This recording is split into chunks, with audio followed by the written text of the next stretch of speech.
All right there. It's very early. It's very early. I just thought the UK people will start to get out of their beds over the next hour or so. I haven't got to start work yet because of the time difference between the UK and here. Um, and it's Friday, and how happy I am about a Friday. And also, doing a stream at a different time allows I know there's so many time zones in America. Oh, I better tell Moslab, although it's probably middle of the night where he is. It also gives the opportunity to people who can't catch streams live to sometimes catch one. So, and also some of our Antipodean cousins.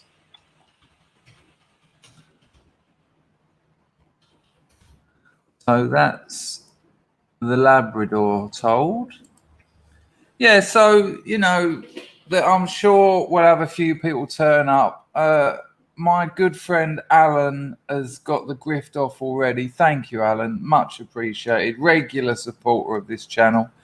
Let's get the grift on. Let me sort out entropy. Someone asked. I say at the beginning of every stream, I don't expect to get rich from this, but I do put a lot of work into the streams and the videos. That I'm back on and that people have been enjoying. Loads of comments. Love it. I love it when there's comments because you make a video and you enjoy it, but there's nothing like feedback. There's nothing like people, chucking their tuppence worth in. Lovely. So thank you for that. And I mean that sincerely, not just because thanks, it helps with the algorithm. No, it's nice. It's nice. I'll tell you a little story about a Substack review I got that was really strange, but we'll get onto that. I've actually got some subjects. I want to talk about nostalgia today because of a dream I had. Now I know other people's dreams are possibly the dullest stuff in the world, but I won't bore you about the details of the dream. But the theme of the dream has been I've been having like not a recurring dream, but a recurring thematic of dreams. The dream. Oops, excuse me. I'm just trying to talk and sort out entropy, and then I need to open up my art program so that Clark, who's already dropped a 10-bit, gets his moment of glory on the screen. Not that Clark's Undercover Army needs it, I'm sure, but it's quite lovely. It's a lovely comment he's made as well, which I'd like to share. So yeah, I've been having this recurring thematic, and and most of them I shrug off. I'm no spring chicken. I'm not like an 18-year-old who picked up a couple of psychology books in a second-hand shop and is, I dreamt last night that a bird flew down and plucked from my loins an egg, and the egg birthed and created a god, and the god was Father. And Father said, "You will never fly, my boy." And I thought, no, it's not that. It won't be like that. It will not be. Right, let's get Clark's on. Thank you, Alan. No, always appreciated, though. It is always appreciated. Please answer the community tab. There is an algorithm. It really helps. You must have seen new people turning up, but I actually want to know as well with this one. So yeah, it's always a problem when you're improvising, because when you're improvising, you're essentially freely associating. So what I just improvised was kind of like my unconscious. It's a little bit exposing. I'm glad you spotted it. That doesn't sound good, Paul. I've just read somewhere that it's compulsory vaccines in England. I thought I was going to get away with that without having to visit. I'd love to just get my mother over here. It'll be a lot less hassle and money. I've cleaned my teeth. Did you remember? Yesterday, again, I was streaming. Hello, Emma. Well, get your headphones in, love. Can't be doing without the likes of glass on the firm. You're OG scrub. Yeah, it'd be lovely if I could just get my mother over. No vaccine. However, I have heard that there's a few Jekyll vaccine passports out there. Not that I'd ever support or do that. Yeah, so please do answer the community post. Let me just... Good Lord, I'm all behind myself here. Right, let's do first things first, the grift. All right there. You can support this channel by becoming a member. Link in the description. Member perks next month. A video, 45-minute private chat with the first strata. Hour and a half with the second strata. 2 hours with the third strata. Fourth strata is 45 minutes, just you and me. If you want that, someone might. YouTube set those prices, by the way. I haven't thought, that 45 minutes talking to me, 79 bond. No. Okay, Ollie, don't type, mate. That always terrifies me when people say that. Nice to know you're here, though, but keep your eye on the road, eh? I've seen mates driving with their knees texting people, and you're like, no, I'm tripping. Can you drive it properly, please? Right, you can also support with a super chat, $sign at the bottom of the chat over there. Entropy, which is the best one. It's the one that you don't give any money to YouTube using Entropy. Nothing. They get nothing. And that link is also in the description. So that's a grift out the way. I say it every day. I don't expect to get rich, but I expect to get a few quid, which is nice, which I already have as well. So let's get Alan's entropy on the screen. This is how I get the entropies on the screen. It's a bit of a workaround, but you know, I am going to sort this out. I'm going to get on the OBS. Clark's Undercover Army. Been a scrub since the beginning. He said it feels like old times. The scrubs are back. 07 Hoy. Nice one, Clark's. He also adds, I drove down Scrub Lane the other day. Thought of you all. Scrub Lane, amazing. Stephen, don't say that. I know you love your car, but come on, don't do that. I don't want that to age badly, if you know what I mean. I want to get out to America, and I want you to take me around the Appalachian Mountains. I want that. And slowly we start getting to nostalgia. Yes, Sufist. It is the crack of dawn. Apologies. Thank you, Alan. And thank you, Clarks, for getting the grift on. 46 ain't bad, though, for this time. I'll look it out. I'm back to a Clint. Used to be a Daniel or something before you left off. You're Lumi and nothing else. You've been Victor Meldrew the last few days. Some of your emails. You tell them, Joe. Nice one, Average Joe. Much appreciated. You've been here, if I remember rightly, from like 10 subscribers.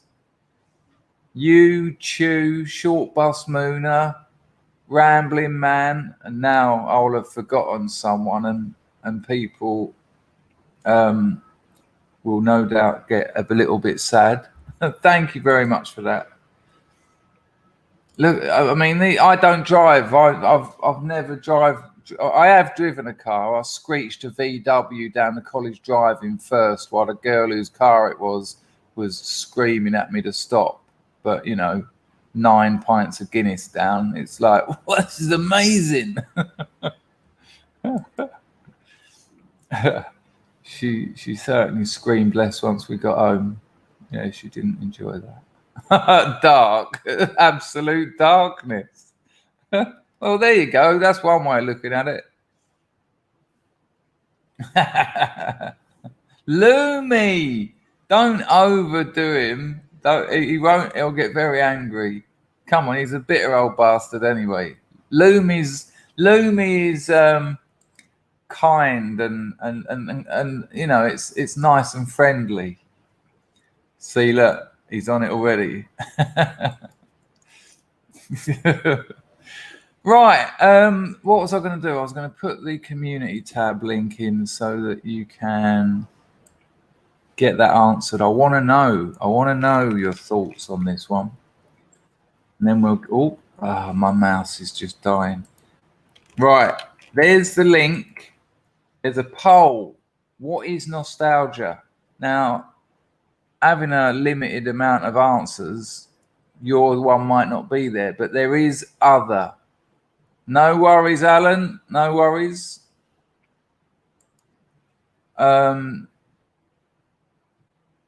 If yours is other, leave it in the comments and like and all that nonsense. The community tab is the algorithm burner. Believe me, people have completely ignored it and it works. Lume. Well, I sort of did, Baz. I'll tell you what happened.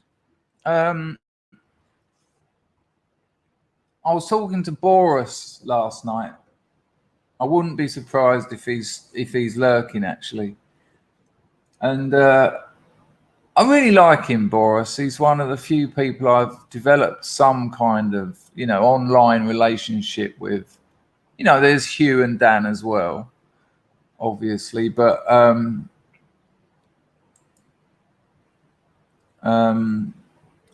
Boris is an interesting bloke. We actually just recently we've been talking a lot. And you know the movie The Room? You know The Room, the best worst movie ever made? This is answering your question, Baz. I haven't forgotten. The best worst movie ever made. Tommy Wiseau, that weird bloke. No one knows where he's from. No one knows how old he is. They still don't. No one knows where the money came from. He's absolutely minted. He spent $6 million. $6 million to make The Room. Now, if you've seen The Room, oh, that's very kind of you, Joe. Chris, you would be a best mate in another life. Take care, you muppet. What you giveth with one hand, you partially taketh with the other. Fair play, Joe. I feel like that about a lot of people. It's quite, that kind of dilutes the message, doesn't it? You know, there's people you meet and you chat to online, and you think, you know, if the situation were different, we'd probably be best mates. Yeah, that comes up quite often with me. Very kind of you, Joe, and always nice to see you here. And you know, YouTube viewers are transient. People don't understand this. You might have 10,000 subscribers, but 1,000 of them might go in 2 months, and 1,000 more turn up. So you think you've still got the same 10,000, but you know, loads of people who used to be in my comments have just gone. And it's a shame because a lot of them went on the Chinese prescription that we done, the in real life meetup, and they were good people. And that saddens me a little bit. But that's what, you know, I want to talk about. I want to get into this nostalgia lark, but I just want to give thanks again, Joe. I always forget whether I've rabbited on too much or actually given a sincere thank you. Yeah, The Room. If you don't know The Room, let's have a little clip of The Room. Just on the off chance no one here knows it.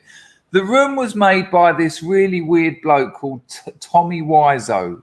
No one knows how old he is. No one knows where he's from. This is real. This isn't the movie. This is him. He's a weird bloke, and he wanted to be an actor, but he can't act. He really can't act. So he meets this bloke at an acting class, and he just becomes his mate. But he's like a mysterious figure with no other friends, no family, nothing. And he says they decide to make the movie themselves. We don't need Hollywood. Let's do it ourselves. And the other bloke, who's all just normal blokes, like, yeah, all right then. Thinking, you know, it'll be a couple of Bolex, 16 mil or whatever. Nah, 6 million he spent making The Room. And, you know, he wrote the script, he directed it, he plays the lead character, he produced it. It's awful, but hilarious. So we'll have a look at the worst or best bits of The Room. I'm sure most of you have, because it's become a cult classic, and it's now actually, by the way, turned a profit. It's turned a profit. Hello, Claire. Hello, Ralph. So this is only 2 minutes, but I want you to get an idea of it. And hear my words. He spent $6 million on this. He bought. Usually, when you're making a movie, you rent the cameras, you rent all the lighting rigs, you rent it all. He bought it all. And every time his little mate, who he called Babyface, said, "No, man, just rent it," he went, "No, this proper Hollywood movie. We make proper movie." And $6 million, and it's turned a profit. And when you watch these clips, you're going to think, how's that turned a profit?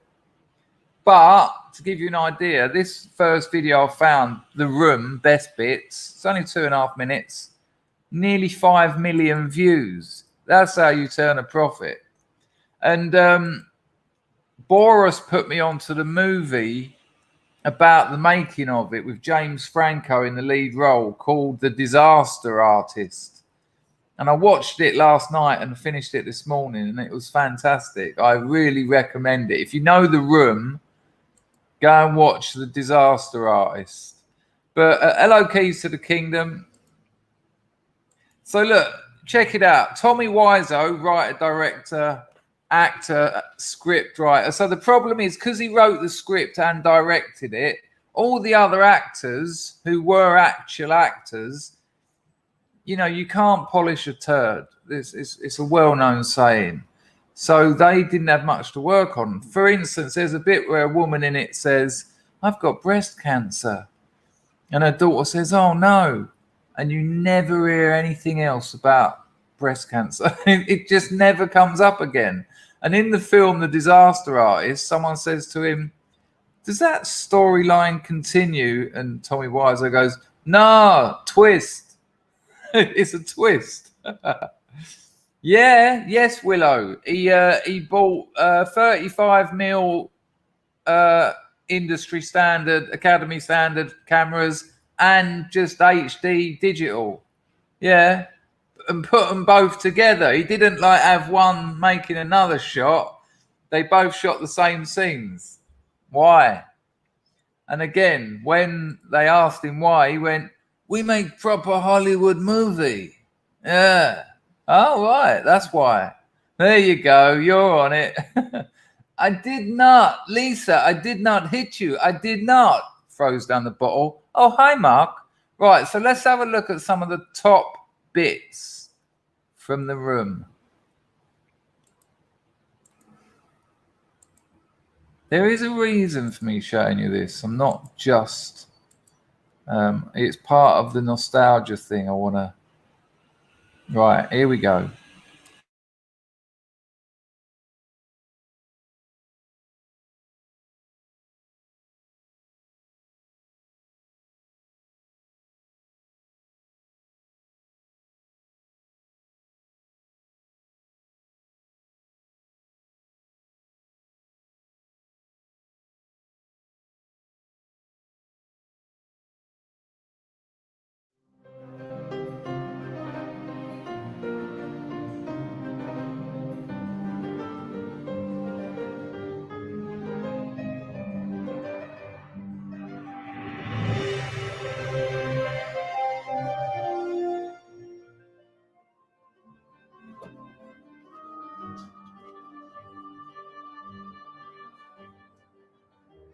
Hi. Can I help you? Yeah, can I have a dozen red roses, please? Oh, hi, Johnny. I didn't know it was you. Here you go. That's me. How much is it? It'll be $18. Here you go. Keep the change. Hi, doggy. You're my favorite customer. Thanks a lot. Bye. Bye-bye. I was working as a busboy in hotel. Did you see that? Oh, hi, Johnny. I didn't realize it was you. No, because there's a lot of 6'4" men with long black hair dressed in black. And then he's her favourite customer. That bloke she didn't recognise. Anyway, nice doggy, bye. Anyway, more.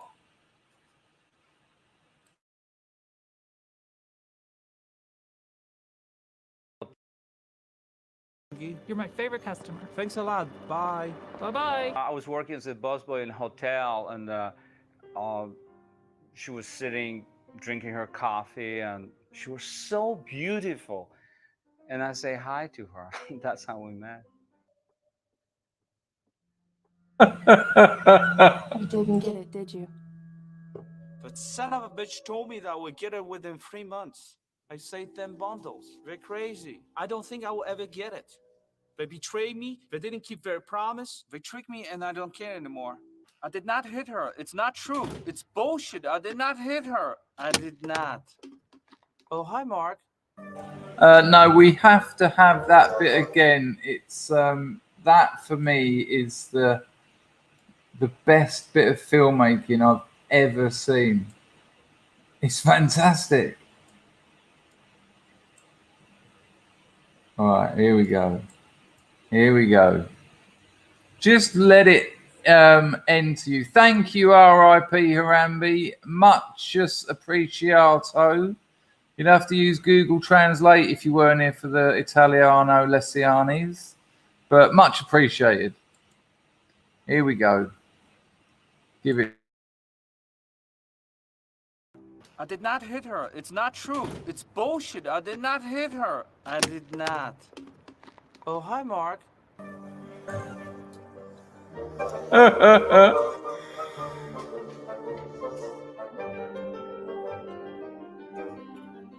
Dude, you're just a chicken. Chip, chip, chip, chip, chip, chip. You can come out now, Johnny. She's gone. In a few minutes, bitch. People are very strange these days. I used to know a girl. She had a dozen guys. One of them found out about it, beat her up so bad she ended up in a hospital on Guerrero Street. What a story, Mark. You are lying. I never hit you. You are tearing me apart, Lisa.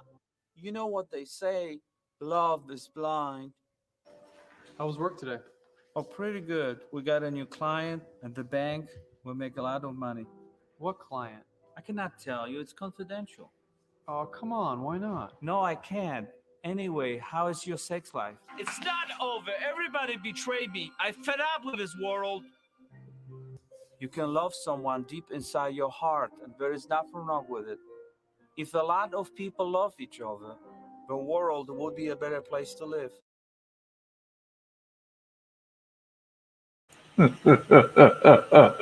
If you haven't seen it, you need to. It's absolutely fantastic. I've got your Campbell. I've got you driving in your car. We will get that up on the screen. Yeah. No, well, that's what happened, Baz. That's how comes it's now made over $10 million. Yeah, profit, incredible. And he's still working with the bloke he met at the acting class. They're a partnership. They've just done a new project called The Neighbours or something. It's a sitcom. I don't know if that's been released yet. But anyway, Boris put me on to the... That was excellent, wasn't it? I cannot tell you. It's confidential. Anyway, how is your sex life? And did you notice that bit when the bloke went, I knew this one girl. She had about 9 guys on the go. One of them found out, he beat the crap out of her. And Tommy goes, ha, ha, ha, ha. That's a good story, Mark. What?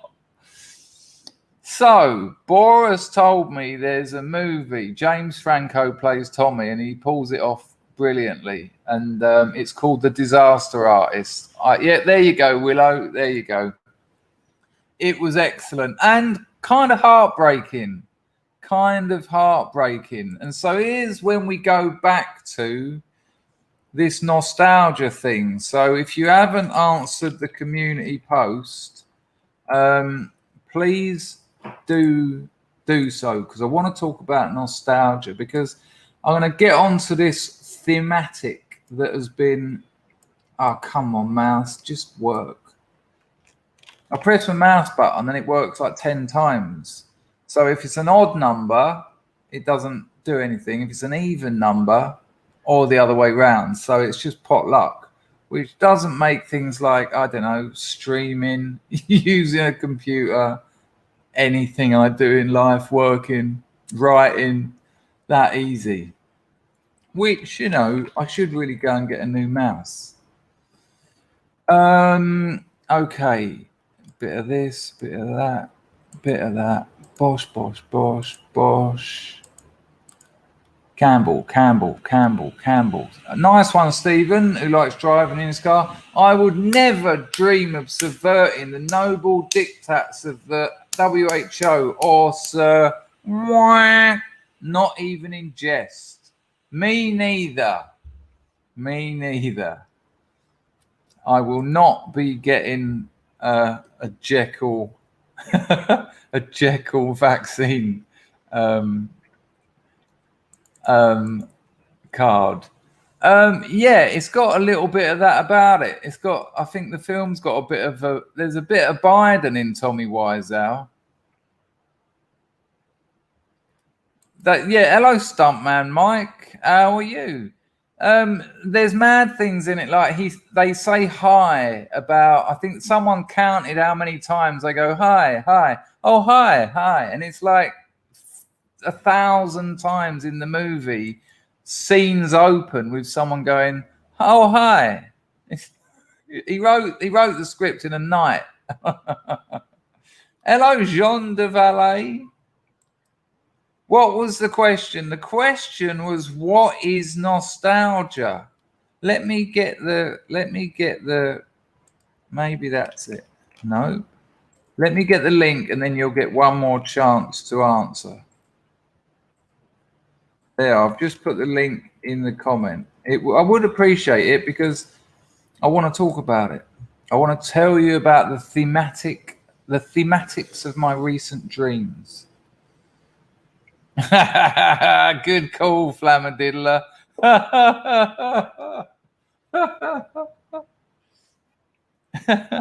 But watching The Disaster Artist, I did get quite emotional. And I was, like I said, I watched the first half of the movie last night, but it was getting to like 4 a.m. and I thought, I'm trying to sleep earlier because it's screwing up my life. When my missus comes over, bless her, she's always going to sleep on her own, and I don't want to be going to bed at 4 o'clock anymore. I'm done with it. So yeah, I watched the rest of it this morning after another one of these dreams that have got these themes that I want to discuss with you, and not discuss at you. I want to know what you think about. I want to know if you have similar things. So that's what the nostalgia question is. I'll put it once more in there. Hello, Ash Thrice 6. You look new around here. Welcome to the glorious House of Scrubs. I stream sometimes every day and make videos. Nice to have you on the firm. If you enjoy it, subscribe. Thumbs up, usual capers.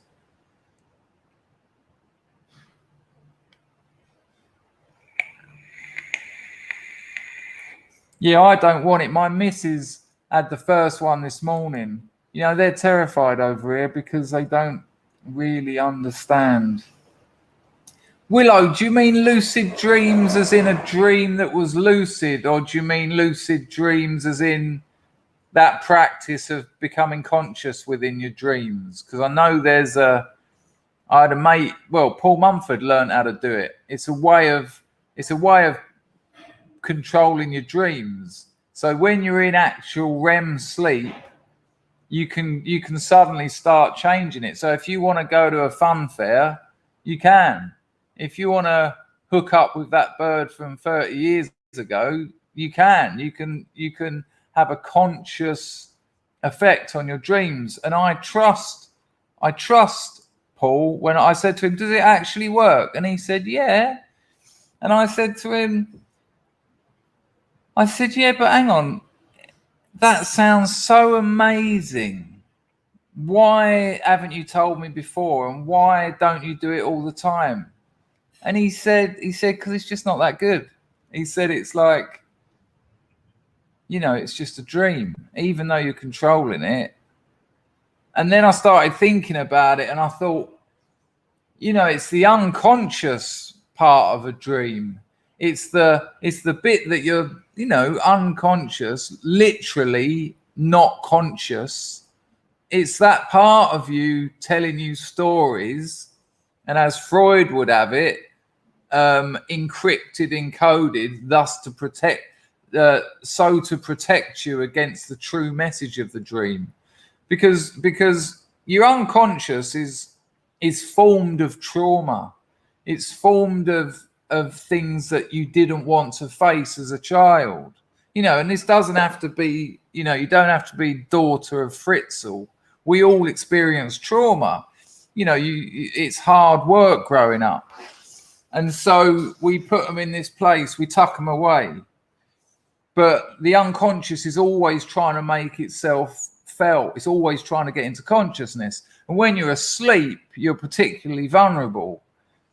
So when these messages try and get into your conscious, a part of your thought process says, well, hang on a minute, I don't really want to, I don't really want to go down that path. So it encrypts them and often just inverts them so that you're not having to face your trauma. And to have a lucid dream that you create yourself, you're kind of robbing yourself of this necessary sort of function of the unconscious. So, I'm not too sure about that. Bobo's gonna get you. Hello, mate. Says, I've had lucid dreams a few times just by chance, not through training. I always end up flying. Yeah, we've talked about this before, and it was quite strange, actually. Hello, Linda.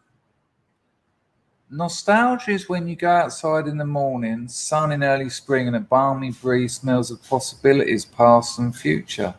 That's a very peculiar interpretation, but it doesn't make it wrong.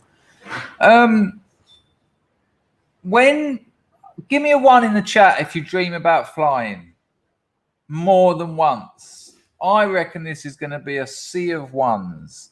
You've had dreams frequently throughout your life where you can fly, because then I'm going to ask you another question.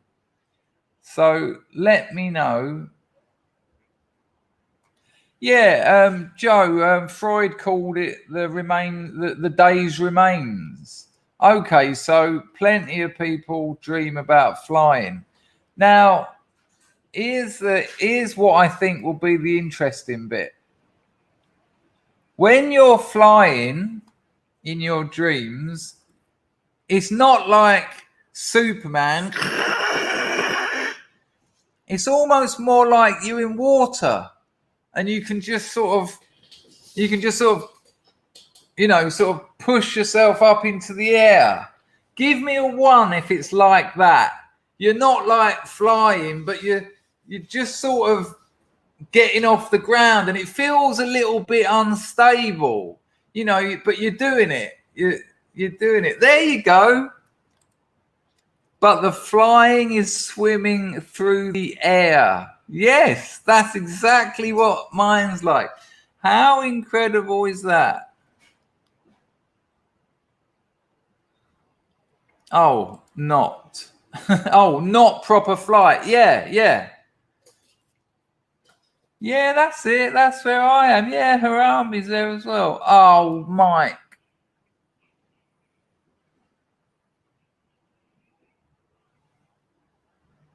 No worries. We're always here. Well, almost always. Yeah, it's a strange one as well. You know what I really like?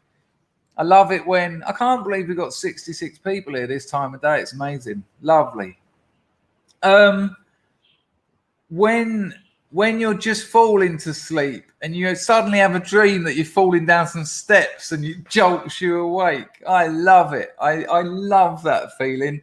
When I was younger, I mean, I'm a bit too busy these days, but when I was younger, when I was laying down to go to sleep, I'd imagine myself running downstairs to try and bring it on. It worked a couple of times. But yeah. Baz dreams like he's running like a wolf. Oh, okay. I never knew that. Loomy says that Finnegan's Wake, which we mentioned the other day, the cliche that surrounds that book, James Joyce book, is it's the greatest novel never read. Apparently, Finnegan's Wake is the dream to counterpoint the day in Ulysses. The James Joyce book Ulysses, which I've read, but is it still going on? It's meant to be just one day, even though it's that fat. It's meant to be a day in the life of this fella. So Finnegan's Wake is the dream that counterpoints the day. I never knew that. Nice one, Lumi. Yeah, I'm not going to read it out because they don't like that word. But yeah, you feel a bit jelly-legged. Oops. Oh, you have it every night.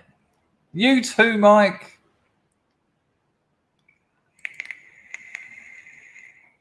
Okay. It's an interesting one, isn't it? It's an interesting one. You know, give me a 1 in the chat if you've had, and you know, it needs to be more than 2 or 3. You know, it needs to be recurring over the years. Give me a 1 in the chat if you've had dreams that your teeth are falling out. And it's usually like, they don't just fall out. You sort of go, hang on a minute, that feels a bit weird. And then you've got it in your hand. Hello, Simon. Likewise. Nice to see you back. There you go. Look at all those dreams. And then when you wake up, you're like, oh, thank fuck for that. Now, the thing is, those books on dream interpretation where you go and it says teeth falling out and you flick through to that page, dreams with teeth falling out means this.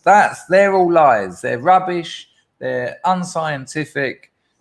They're just lies. Because you could have the same dream as me. We could both dream that our teeth are falling out. But your life has been different to mine. Your context, the context that is you, is different to the context that is me. And so a dream that I have means different things to me than it means to you. So although we both have very similar dreams, they mean completely different things. To try and suggest that a particular dream means something is crazy. It's like looking at a painting. You know, you can look at a painting and it will mean completely different things to you than it will me. And that's all right. There's a dialectic going on between your interpretation of events on the picture. I mean, I'll make it very simple. Say you ride horses. You're a horse rider. It's your passion. You own horses. I don't. And we look at a painting of horses. Now, you're going to be looking at that with a very different history of an understanding of horses than I am. So although the painting's the same painting, you're going to interpret it totally differently to me because of the context that is your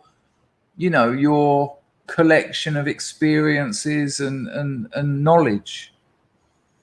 So yeah, you need to watch out for those stupid books. They do make me laugh. Well, a little bit, Alan, but you know, it's there. So let's have a look at the community tab. Does anyone who hasn't answered it want to answer it? I'll put the link in once more. And it just says, what is nostalgia? That's the link. And there is a bit for other. And then I'm going to tell you a little bit about these recurring themes.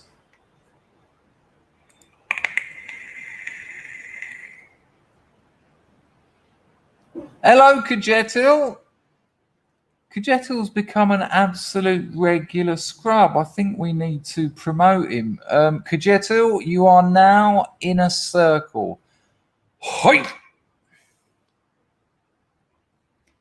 Oh, that's a shame, Paul. Well, no worries. You might be able, you can still engage a bit with the chat. Oh, Lord. That doesn't sound too... That'll be all that lucid dreaming you're doing. That sounds awful. What's sleep paralysis? You just stuck. Respect. You're just stuck. What are night terrors? This sounds awful, Willow. All right. Loaded with them. Oh, Rags. Well, no worries, mate. Nice to have you here. Rags, have you done the bell? Because if you don't press the bell, I'm sure you have. But just on the off chance, if you don't also ring the bell, you know, YouTube have just made it so that they can give you CNN rather than what you want to watch. Oh, that sounds awful.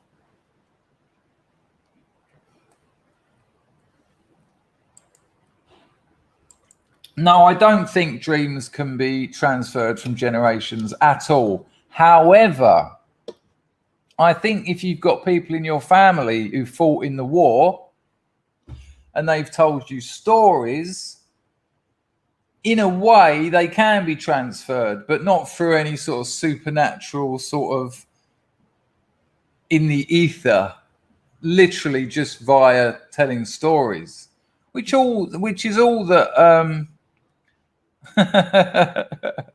as long as that's working. That's all a dream is, really, a story, you know, a story that requires interpretation. Yeah, you know, I think we know this kind of thing. Good call, Ralph. I don't know what mRNA is, Lumi. Alan always has a dream of letting down or letting die a close friend or family member. I'm starting to suspect I might be dreaming about myself. We only dream about ourselves. Every character in your dream, so say there's you, 2 women, 2 men, and a couple of kids. They're all you. They're all you. They're all different parts of you. So, you know, that's quite interesting that you say that, because you've kind of nailed it. You know, that person you're letting down, that person you're letting die, that close friend, that family member is yourself. And so, you know, and I know a little bit about your history, and so that doesn't necessarily surprise me. Interesting. Right, let's have a look at the community tab and see what you bastards have said. That's a nice way to treat you this early in the morning. But people, let's just remember it's Friday. After this stream, I'm going to get my head down. I'm going to get 8 hours work done in 4 hours. Take the rest of the day off. That's the weekend. Girlfriend's coming Monday. So tonight I'm just going to relax, maybe watch a couple of movies, cook myself a nice dinner. And then all weekend I'm working on my novel. I've got to get a Substack story finished in 4 days. Oops, I can't see that happening. I've written most of it, but not the end, which I don't know what it's going to be yet. So just guessing. And then I'm going to work on my novel all weekend. So bliss, absolute bliss. I'll just be here on my own, working away. If I get a migraine, though, that's the fear. So I think I'm going to do it in 2-hour chunks. Oh, you weren't even joking, Ralph. Good Lord. I thought you were joking.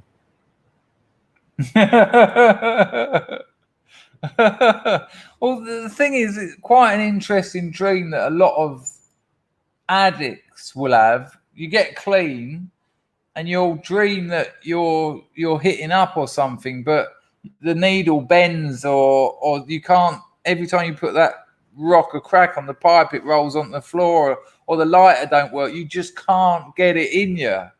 And I've heard many people tell me that one. You know, I've had one where the spike on the syringe is like made of rubber. And I sort of trying to put it in, it just goes brrr. I'm like, oh, what the fuck's going on here? And it feels like in the dream it has taken days to score, and it was a real hassle. Went on, finally got it. I had a dream once where I pulled it into the syringe, and there was loads of like insects in the syringe. Ooh, still had it though.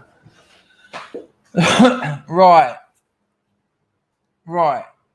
I'll have very good. Right, Willow explains his sleep. Yeah, that's it, Sufist. Exactly that. You get hold of them, you score them finally, but you can't get them in you. And that corresponds to Freud's wish fulfillment. You know, he talks about it being a wish fulfillment. And so there's an element of control. The drugs are available, but you don't actually want them. And I think that's quite a positive dream. Because if in the dream you were getting them in you, then, you know. And then when people say to me, well, I don't, you know, people question Freud's wish fulfillment because they say, well, I had a dream that so-and-so died. And, you know, that's hardly a wish fulfillment. Well, you know, it's not quite as simple as that, because the information is encrypted, it's encoded, it's deliberately in a way so that you don't actually know what it means. Literally, your mind, rather than your brain, your mind has protected you from the real meaning. It's inverted it, it's encoded it. And that's why psychoanalysts came about. They analyze things not only, but things like dreams, to try and get a picture of what's going on beyond your consciousness, your unconscious. Willow fills us in with the sleep paralysis. Sleep paralysis is where you're aware of your surroundings and asleep, but can't move and can't fully wake up. Sounds like the last 40 years of my life. I don't mean to joke. Well, I did, but I didn't mean to offend you. It sounds awful. It can take 10 minutes, but in the last few years, I've been able to rock myself awake. Good Lord, that sounds actually terrifying. So, like someone else said, a little bit like a coma, perhaps. You're just there, but there's no doings. Wow, that sounds very peculiar.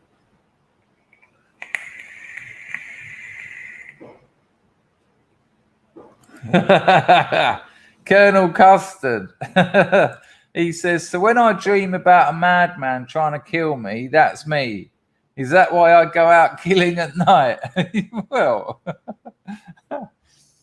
Ralph, that doesn't surprise me in the slightest, because, you know, authority figures, you know, parents, teachers, presidents, you know, it's a real symbol of authority and power. You know, God, Jesus, Allah, Buddha. You know, these figures are quite common.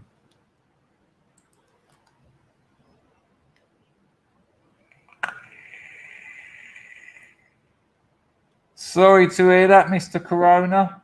I hope you're getting enough. Has anyone had and has got the bottle to say they've had a dream about Nancy Pelosi? Give me a 1 in the chat if you've ever had Nancy Pelosi in a dream. Hello, Pags. What are you cooking tonight, son? Oh, Bobo's gonna get you, gets it as well. My bed is on fire and I can't wake up. I need to scream or shout to wake myself up. Jesus Christ, what's it like being single? Sorry. That sounds awful, though. That sounds awful.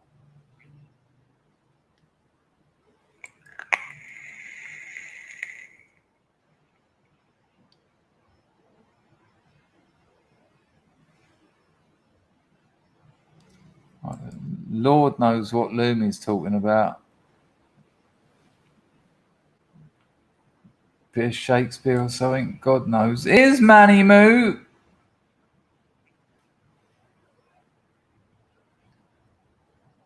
All right. I don't know about that. I don't know about that. That's all I need to say. I don't know. Steady. Someone had to go there. Ah, there you go. There you go. Lumi, is it worth reading? Is it worth reading? I did get through Ulysses, and it wasn't altogether a waste of time. Of all the things I've said and done, you've reached your limit.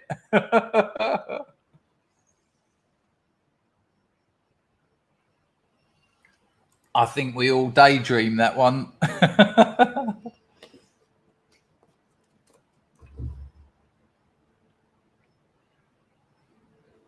Oh, look at that. This is interesting. Kajetu wants to know, Manny Moo, whether there's people sitting on your chest. What a lovely dream that must have been. Yeah. As you know, I'm a fan of David Foster Wallace, and it's much like that with Infinite Jest.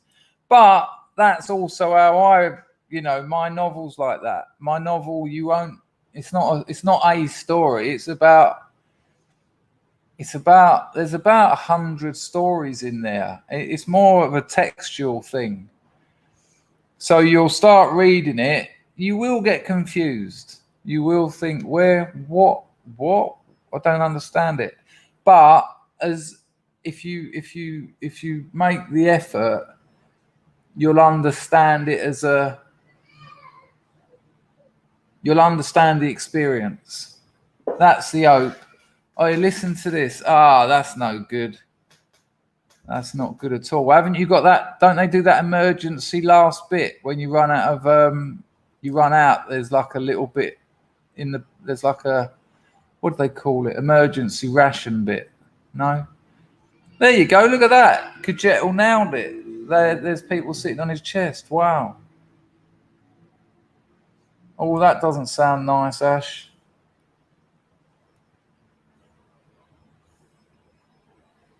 Right, so let's get over there and have a look at this, and we'll get on to these nostalgia dreams. Right.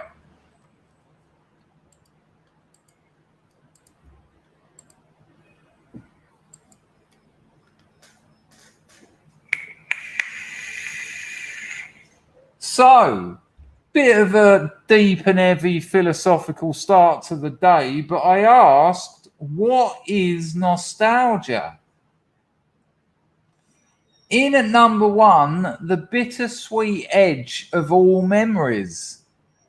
And I think I don't get to vote. It doesn't allow me to vote. I mean, as if I'm going to swing it. An amazing 46 people voted as well. It's a nice one, people. In at number two, the sadness of times gone by. Number three, other. We'll have a look at them. And in a joint last place is self-pity. I'm glad not too many people went for that one, because I think nostalgia has got a very significant function in our lives. An expression of a present without depth. Yeah, I'm glad not too many people went for that, because I used to think that. That's why I put that in there. You know, if you're indulging in memories and you've got that bittersweet edge thing going on, I used to think, well, that suggests that your present life is lacking somehow.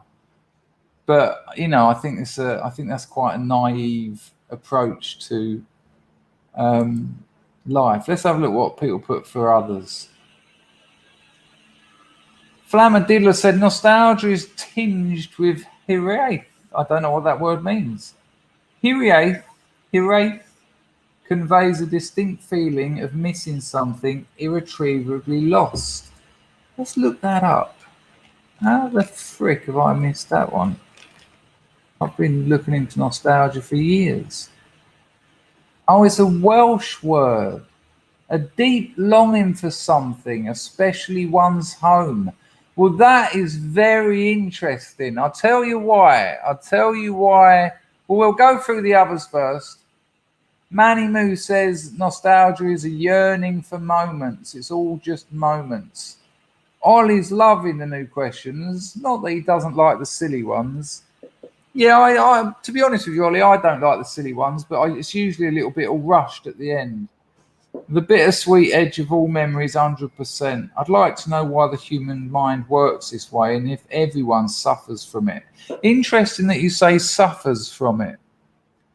Rathchild says, a longing for a time of no risk. Deflection from the task at hand. Okay. So sort of like that sort of when you're young and you've got no responsibilities.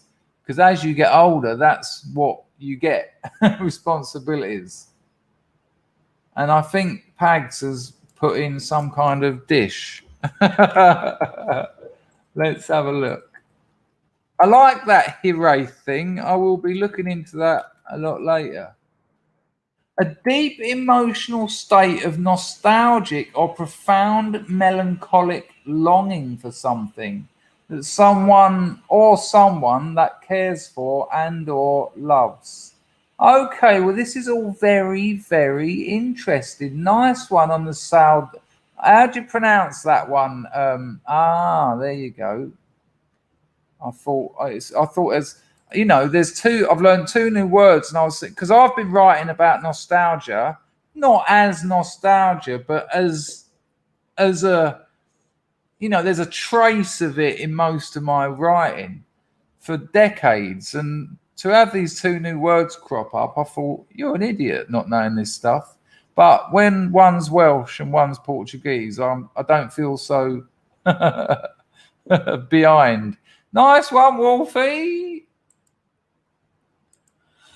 Well, here's the kicker. The etymology of nostalgia comes from the Greek nostos, which means to return home. Nostos, right? Greek, return home. And also the Greek algos, which became algia, which you will have heard in many, meaning pain, like neuralgia. You know, there's plenty of medical descriptions of things that have the suffix algia, meaning pain. So if we look at the etymology of nostalgia, it actually means the pain of wanting to return home. Now, home, I define home because we all know the saying, a house is not a home, right? A house is bricks and mortar. I define home as love. Love is what makes a house a home. So the pain, for me, nostalgia is that pain, although it's a kind of a bittersweet, pleasant pain, because it has to be, because it contains love. I thought there was a lizard in my shoe. Cambodian life. There's something nice there, that this pain of wanting to return home and love. And now I'm going to tell you about these dreams I've been having a lot recently. I won't bore you with the dreams, but they're over the last, it started just before my digital detox, and it was doing me in a bit. I'll be honest with you, it was doing me in. It was draining me. It was draining my sort of spiritual energy. And I think if you look at the streams before I had my break, I wasn't the person I like to be. I wasn't at my best. And it was draining me because, you know, most of the dreams I have, and look at that. There you go. Lovely. When most of the dreams I have, I wake up and I shrug them off within minutes. So most of the time, I can't remember them. I remember them as soon as I wake up and I think, that was a bit weird. Oh, fancy seeing him. Why did he turn up in my dream? And then by the time I'm cleaning my teeth or having a shower, I've forgotten it. But these dreams that I had, they started, you know, about 5 weeks before I had a break from the internet. Excuse me, I've got that all over the place. It's funny you say that, actually, Baz. You've nailed it. You've nailed it. I know you're talking about what Wolfie said, but here you go. These dreams I've been having, I'm always about somewhere between 18 and 24. Very important years for a young man. And I'm not excluding women from this. I just can't speak. You know, I'm sure they're very important for women as well. But I think because women mature earlier than men, I think the corresponding years for a woman will probably be 14 to 19 or something like that. But you know, I'm that's just off the cuff, so to speak. But you know, they're the years when you turn into a man. They're the years where you start realizing that life ain't a bowl of fruit. And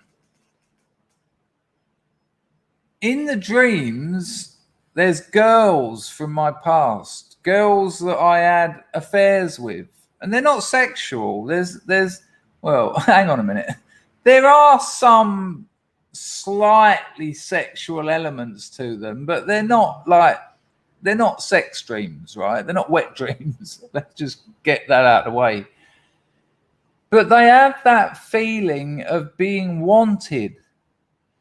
They have that feeling of meeting someone new and them liking you, and that sense, and you know, that sense of being wanted by a woman, and that alone has dominated my life. And the only thing that got me away from that was heroin. And I link those two things in my life are connected, profoundly connected, because it's a painkiller.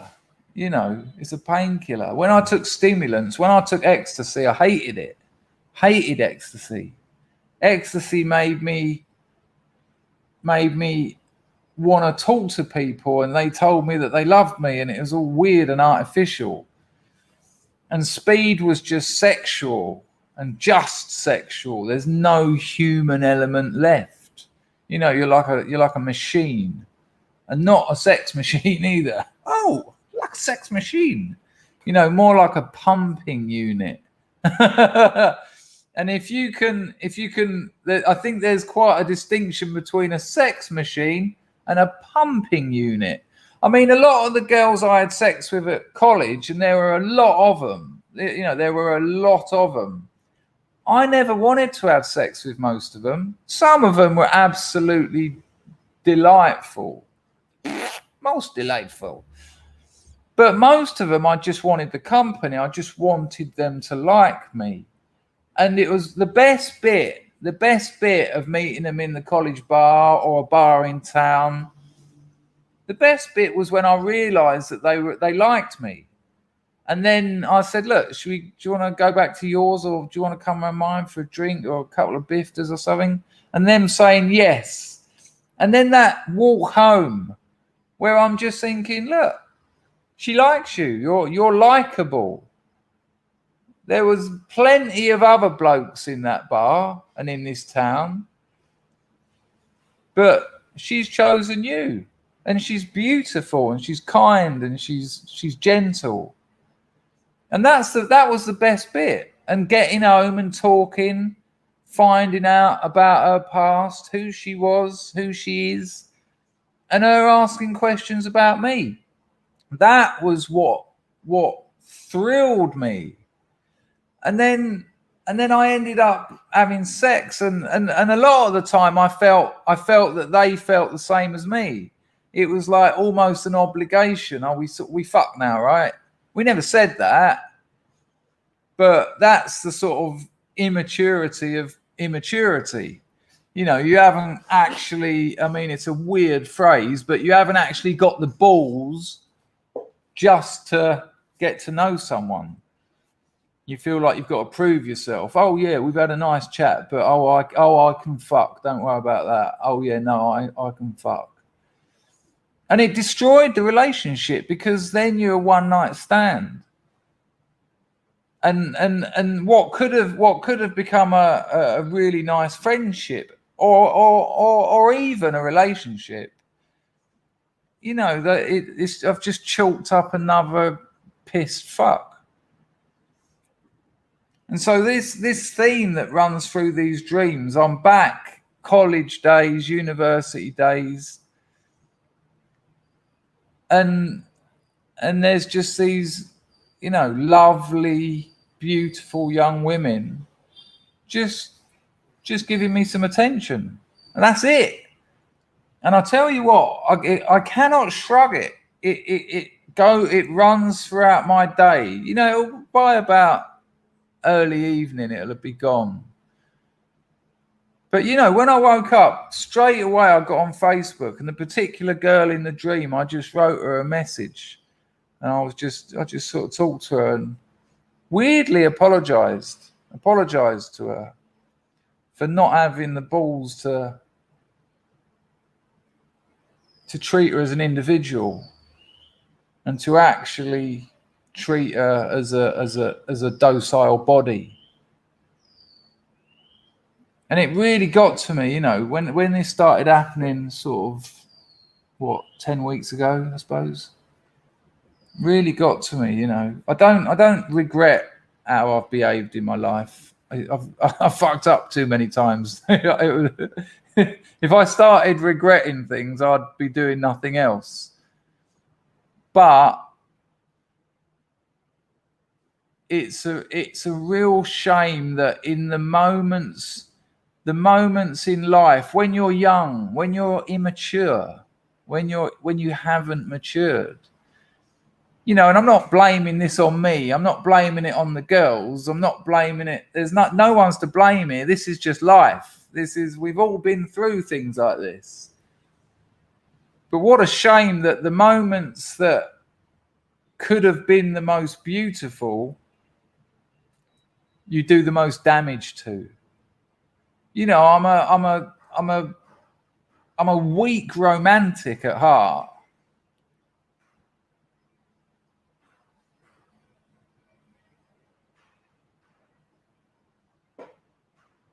Yeah, it's really been affecting me. So there you go.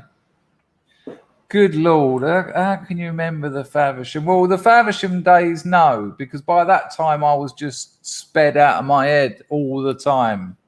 So I'd, you know, but that was linked. The Faversham, for people who don't know, is a nightclub in Leeds. And by the time I was doing my MA in Leeds, when I was 23, I was just sped off my nuts every day, and it's almost like all that stuff I've just been talking about, you know, it was obviously confusing me so much that I just fucked it off, and I didn't want to get close to people, because then you've got the potential for damage of them and me. I mean, that sounds like I'm some kind of martyr, but it was purely selfish, because it's a lot of pain, you know. Nice one, Aramas. I'm glad you've understood that.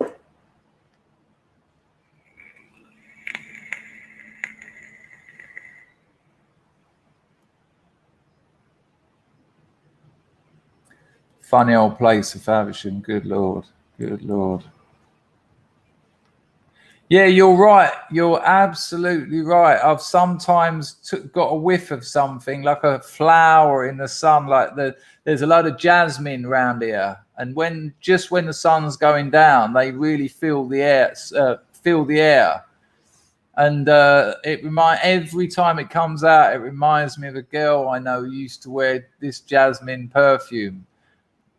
And the feelings hit me before I've registered where it comes from.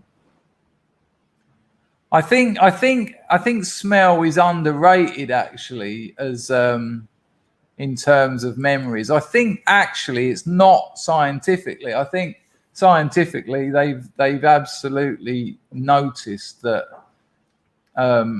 smell has a significant impact on our memories. Exactly that, Joe.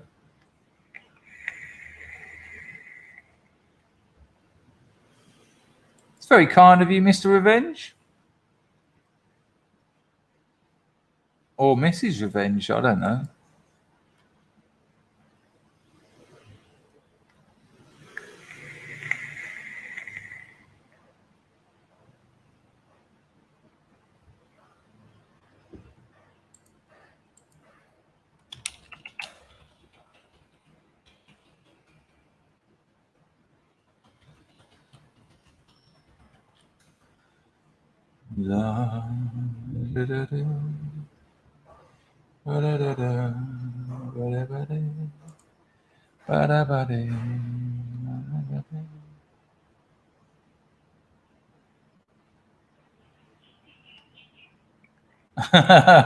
Yeah, the Huckleberry Finn novels. They're the N word is there.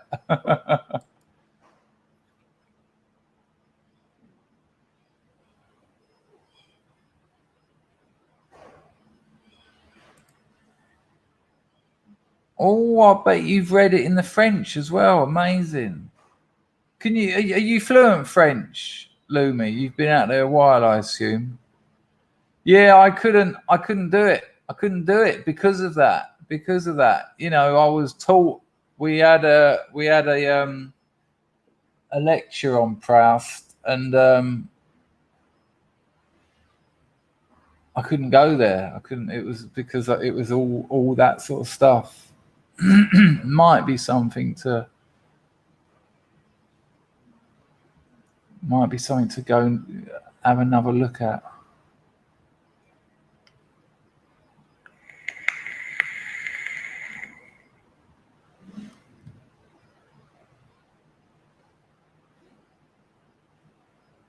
Yeah, there you go, Baz. There you go. It's a painful journey, and you know, I didn't really want to go down this road, but again, we still had some sort of masculine role models. There was still an understanding that, you know, that there were such thing as men and women and boys and girls. But imagine going through all that sort of stuff now. Good Lord. Not only can you not go out, but you know, you say the wrong thing, you can be in court. Good Lord. Good Lord. I'd have been locked up on a weekly basis. Meganesia says, do you think intercourse triggers a primal fear? No, I think the fear comes before that. I think the emotional contact. I think the emotional contact with a female in a heterosexual situation triggers the fear. And intercourse is the way out of it. It's easy. It's easy to fuck someone, you know, especially when you're a young man. You know, it's harder not fucking people. And I say that as a joke, but I mean it. You know, when you've had that bit in the bar and that walk home and that chat, and then you're faced with this thing, well, you know, this girl likes you. And I just mean likes. I don't mean fancies. She just likes you. So there's a woman who likes you. Especially when you've had an emotionally unavailable mother, like I'd suggest most men have, especially working class men.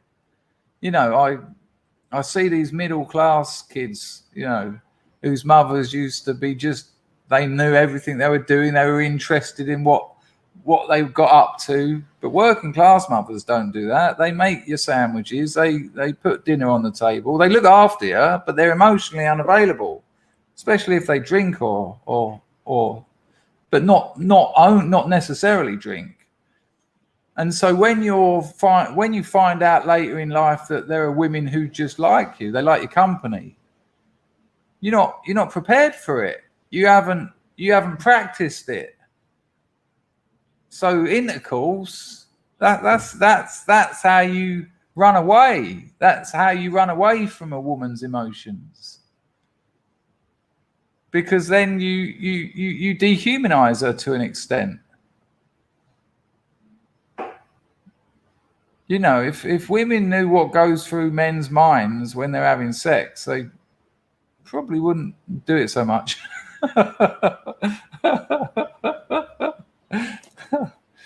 But there's certainly for damaged men, for men who've had emotionally unavailable mothers, the sex is the protection from fear, from the fear of being liked, from the fear of a woman giving you value, adding value to the situation. You're like, oh, I don't know how to handle this.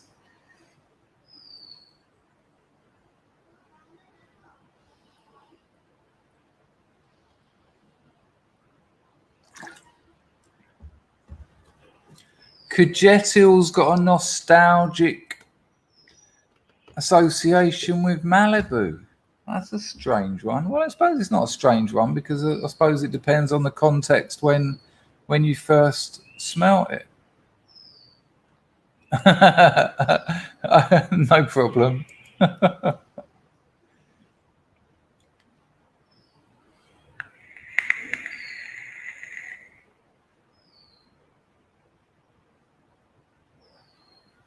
But that's kind of nailed it. Baz's comment has kind of nailed it.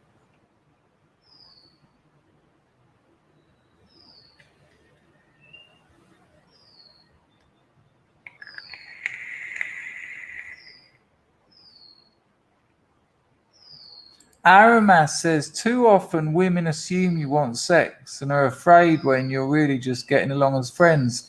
Yeah, it's a complicated one. I think the reason when I woke up this morning with this particular girl in my mind, that I wrote to her because I think I want to talk to her about it, which is a fucking stupid, really, because it's a bit like laying your problems on someone you haven't spoken to in 30 years. And I doubt she has dreams about me. You know, we got very close, but I had a girlfriend back home. And she had a boyfriend back home. Hello, are you the original Mort from the old days who came to the Dangerfield's Chinese prescription? You're welcome either way, but I just thought I'd ask because I think I saw you here the other day. Well, that is another angle altogether, but it's certainly in there. Let me check my entropy. We're all good there. Hello, Mark. It's Friday. It's Friday, Mark. Good Lord. Good Lord. Nice to see you. We've been talking nostalgia.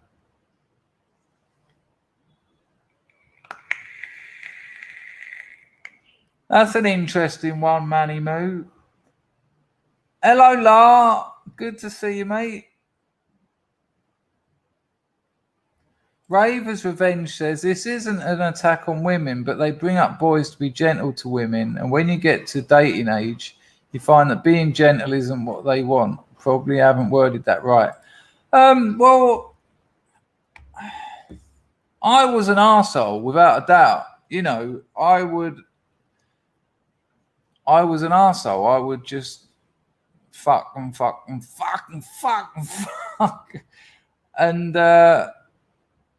it had the effect of allowing me to fuck more. Yeah, you know, there were plenty of nice blokes and they'd say it to me. They go, how do you do it? You're an arsehole. And I go, yeah, that's how I do it. But I wasn't actually, but they thought I was because they were so beaten. You know, they thought they'd buy a girl some flowers and, would you like to come to the cinema? No, man, let's just go and sit in the pub and get pissed and be honest. It was, you know, you take honesty out of the equation and girls don't like you. And honesty is brutal. Honesty is harsh. And I've never had a problem with it. I think my father's death I just sort of thought, fuck all this. I'm fucked. You know, when you're 16 and you've dealt with a death of a father and the authority figure's gone, and then you're having these conversations with people and they're so artificial, and I'm like, he's dead. He's dead. It's all right. And I just sort of, I just developed an honesty. Now, I didn't develop a brutal honesty. I developed an honesty, and honesty is brutal. But women really responded well to that. You know, I wouldn't be all around the houses with it. If I was in a bar and I saw a girl I liked, I'd go up to her and tell her. Do you want to come back to mine? Just straight away, first, just say it. Not, hello, how's college? You know, just all that small talk is so dull.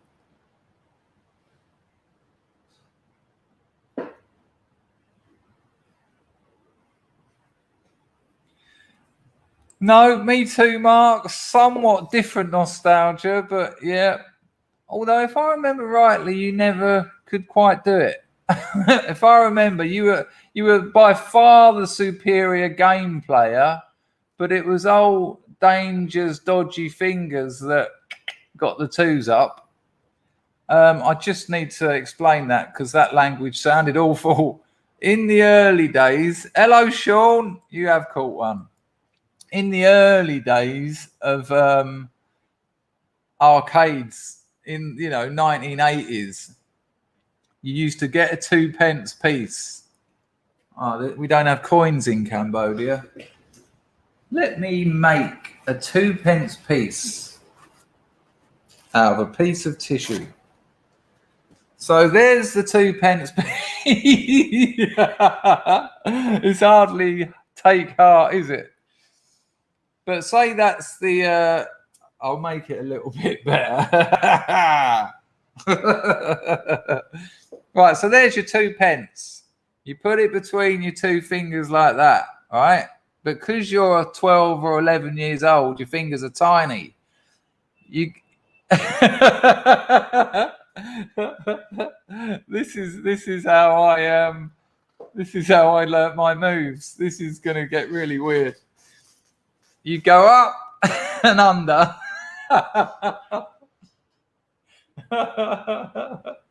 Sorry. You go up the coin reject. Essentially, it's the G spot of the coin reject. And then you flick it up towards the cervix.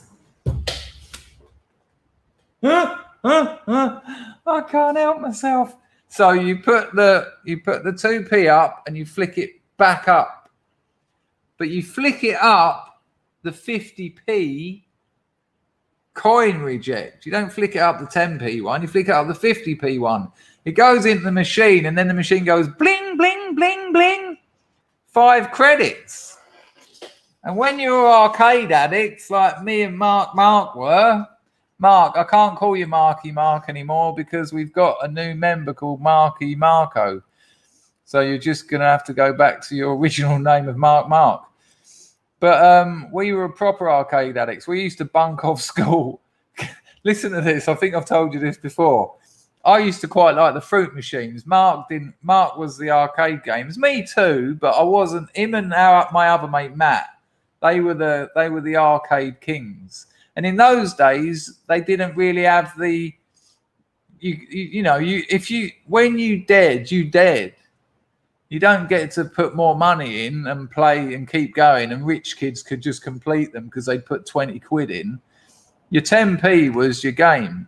And people like Mark and our other mate Matt could like go round games 2 or 3 times on 10p, which would take about 40 minutes. The arcade staff hated us. Well, hated the likes of Mark and Matt, because standing at a machine for like nearly an hour on 10 pence. Gutted. Although probably put a fair amount of 10 pences in there to get that good. Although, should I say, putting 2p's up there, so they weren't even getting 10p an hour. They were getting 2p for 3 hours. Yeah. Oi, Mark, no wonder that place shut down. Now, old Mort said something. I found your channel when I was recovering from a hardcore Valiant addiction. Mate, all benzo addictions are hardcore. Well done.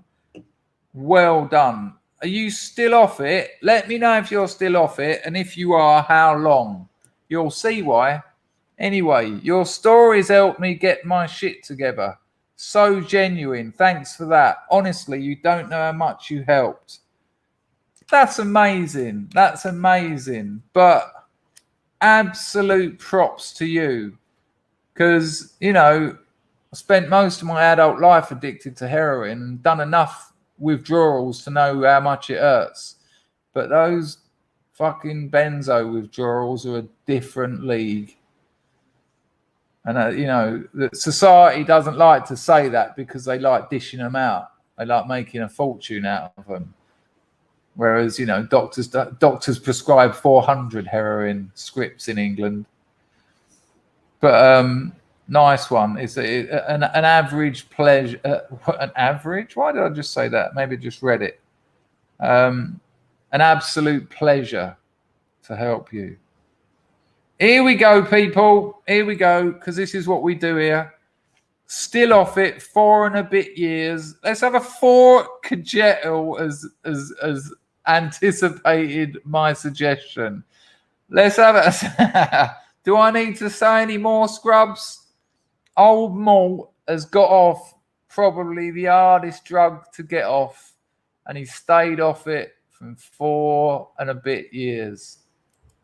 Amazing, Malt. You've reclaimed your future. Absolute props to you. Incredible. You must have gone through hell. You're all right. I'm just so proud of you. So proud of you. You know, people stay on drugs because they're too scared to come off because it hurts so much. Good Lord. Good Lord. Well done, man. That's made me smile. I don't know. So you've probably been around here a while. A lot of people here have got clean, and a lot of other people have cut down a lot. So it's always makes my day. Hello, Zeitgeist. Ping.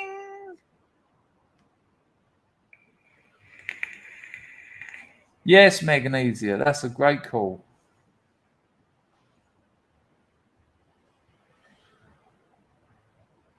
There you go, Pags. Do you remember that? What the fuck was going on then? I've still got that journalist, not the HNH one, who said I was working for my base. They had to say base to make it look like I was conspiring. No, house, home. You know, with my Cambodian girlfriend. That's the kind of racist I am. Cambodian fiance, actually. Yeah, they didn't mention that. Funny that. Keep the money rolling in, lads. Cheeky bastards. But I've still got the Times journalist's email because he wrote to me and said, we're going to be talking about you. Good night, Paul. Don't have any dreams about young ladies in your late teens who cripple your Friday. See you later, Epic X. Yeah, it's been a pleasure, man.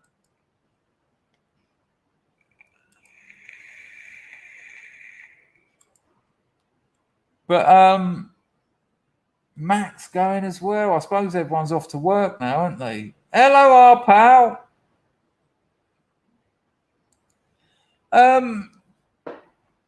What was I going to say? Where were we? I've lost my train of thread. If anyone remembers what I was talking about, I think it was something Megan Easy said. Lucid living. Oh yeah. The Times journalist. I've still got his email, and I've been thinking of writing to him. I mean, to be honest, I just want. That was so naughty of them to put me in that article. With all those pictures of skulls with Waffen SS hats on and flames coming out their eyes. I've never had anything to do with any of that, and I feel like writing to him and saying, you don't believe what you wrote about me. You're a liar. But you start pressing people's buttons. You start telling him that he's an absolute sellout, and that young, intelligent bloke at journalism school has become a complete lying bastard. Nah, that would hurt him too much, and then it'd probably take it out on me some other way. And he's got the power. It has to be said. He's got the power. Well, the problem is they'll take things out of context. They'll take clips out of jokes and they'll put them up. And, in the current climate, I wouldn't stand a chance.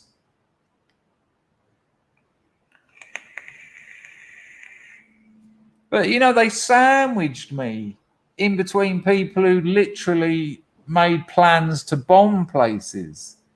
And that's not an accident. That wasn't like, I forgot to mention Dangerfield. They looked at me and they were like, oh, this geezer doesn't seem that dangerous. Let's drop him in here. Hello, Dawn Browning. Nice to see you. When I didn't get a reply to my email, I thought it would never see you again. It's a terrible shame. I miss you a hell of a lot. No, it's awful. It's awful. Oh, hang on a minute. I've just got something in my calendar tell me I've got to do something today. What? As if I signed up for that? Decline. No.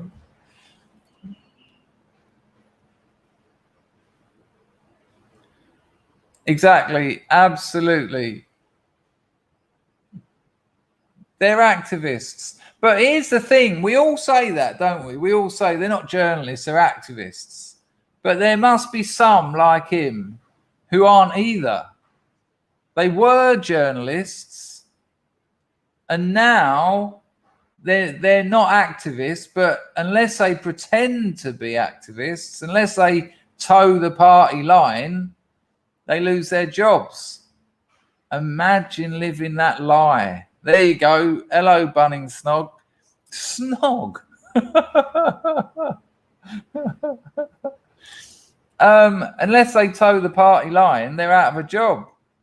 Imagine being them. Imagine getting home after another day's lying.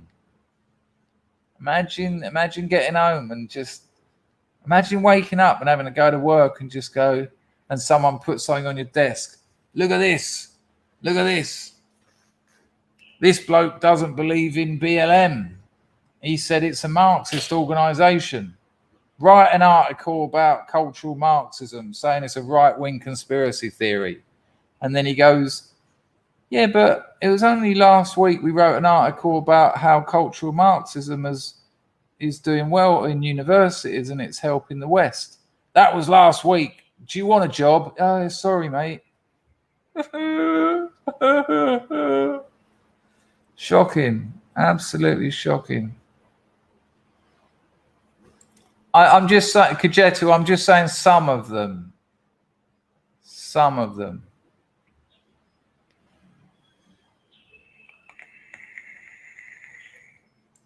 That's me.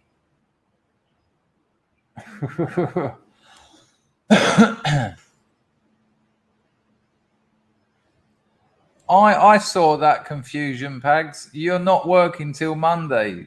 People thought you were working from now until Monday.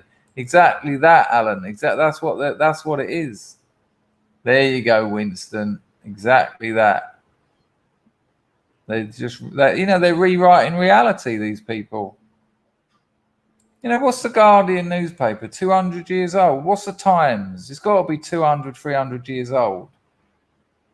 These were once great British institutions. Publications of record, of note. And then that. He wrote to me and he said, I'm putting you in an article about fascists or something grooming teenagers. And I wrote back to him, I said, you're insane to put me in that article. That's just madness. And that's what he put. He said, I reached out to Dangerfield, who said, you're insane. It's madness. And you know what? I wonder if they'd have the balls if I said to him, come on my channel. Let's me and you talk. If you're so sure that you were prepared to print that, if you were prepared to send that over the internet, why don't me and you talk? Not a chance. Not a chance.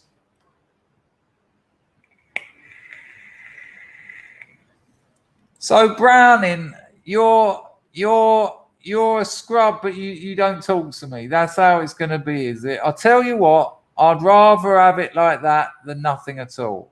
And it doesn't stop me talking to you. And best wishes to you and Master Ben.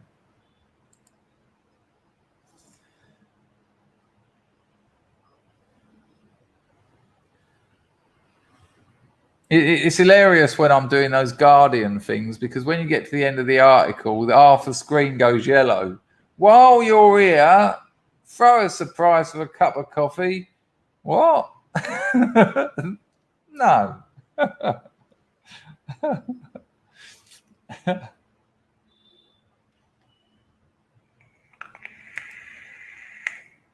Right, people, I've got to do some work. It's now getting to the time when the people in England will be getting up and getting to work. It's been an absolute pleasure. Look at that. Look. And I bet it was a conscious decision as well, Mark. You just started thinking, this is nothing anymore. This isn't. I'm not being told what's going on. I'm being told what's going on means. That's the change. When what's going on, or that when they're telling you what it means, I don't know. That's what I do. You give me the information, I'll process it. Oh, excuse me. Oh, that's lovely. Yeah, we do all right. All right, people. Look, I'm not going to play some music. I'm just going to drop out here. Thanks for all the donations. Thank you for everyone who joined in the chat.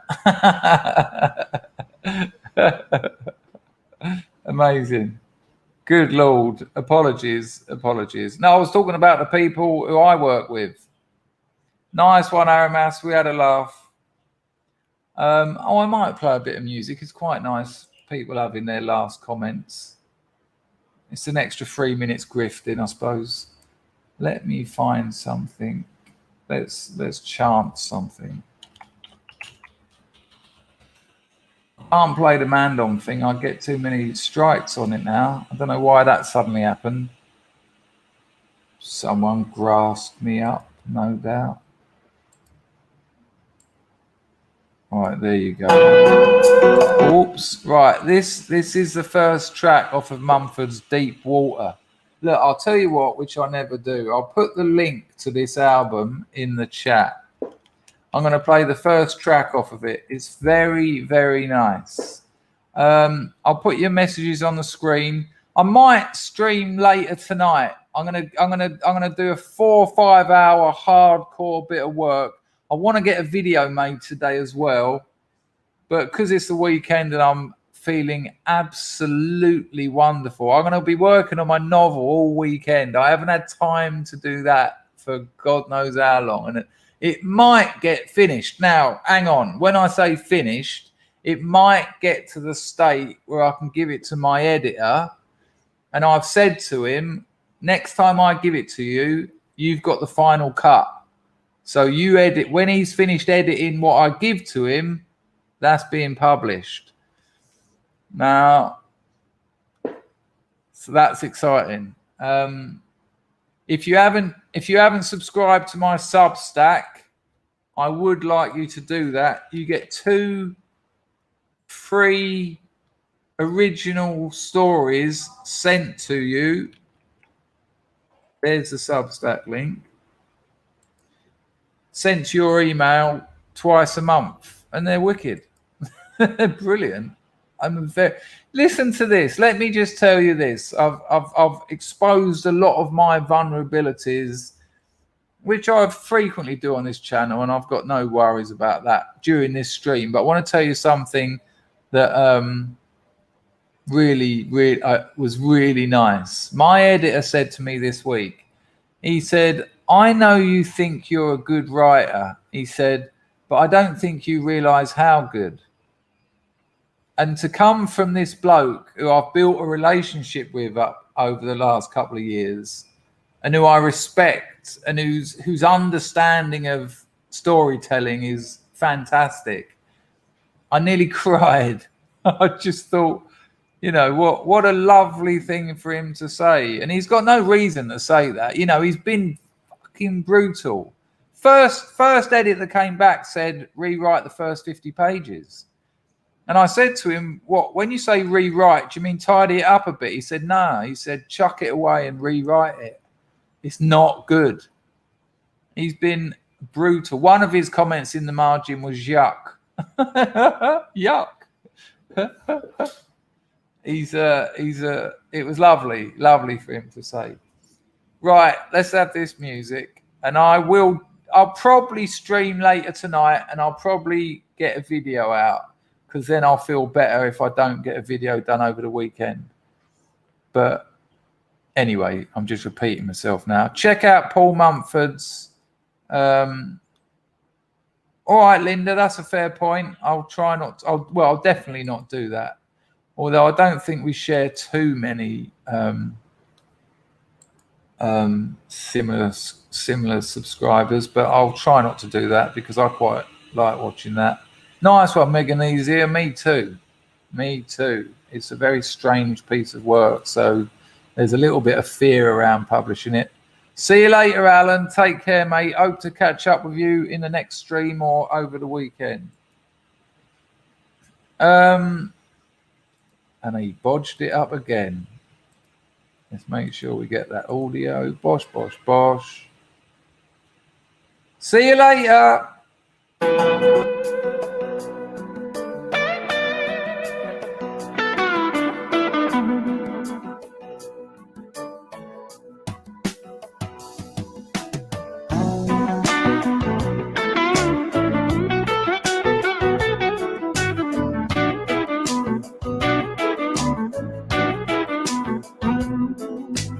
Everyone knows I'm gonna be the first man down. All my friends are sick of having me around. Nobody wants to give a buddy one last break. Can't go on taking all a man can take. Lovely tone, isn't it, Winston? I guess it only gets worse in the world to watch you drown. Maybe my mind will fail to ever find the point. I'm going deep, deep down underwater. Gonna make my grave underneath the wave. I'm going deep, deep down underwater. Gonna lay my head on the riverbed. Looking back, I rejected every place I stayed. woman says I'm lying in the bed I've made. She says warriors don't give up before the war begins.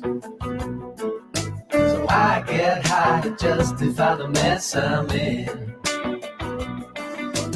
People get mad and people get sad, but at least they have a cause. I struggle to feel emotion I can really trust. I'm going deep, deep down underwater. Gonna make my grave underneath the wave. I'm going deep, deep down underwater. Gonna lay my head on the riverbed.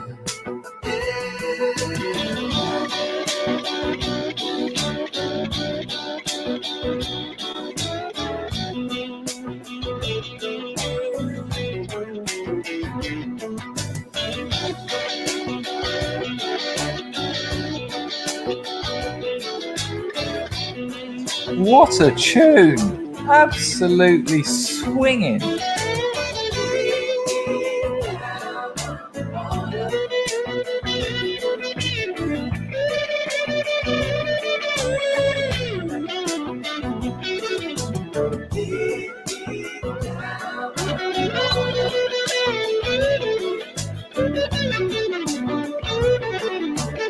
Happy birthday, old Malt. Well done for what you've done. Amazing. Made my day.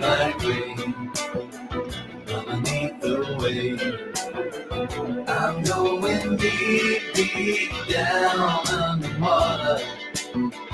Gonna lay my head on the riverbed. I'm going deep, deep down underwater. Gonna make my grave underneath the wave. I'm going deep, deep down. All right, go on. Look, I can barely talk now. Not all bad. Go on, get off down your own end. I'll give you a clip round the ear and tell your mother.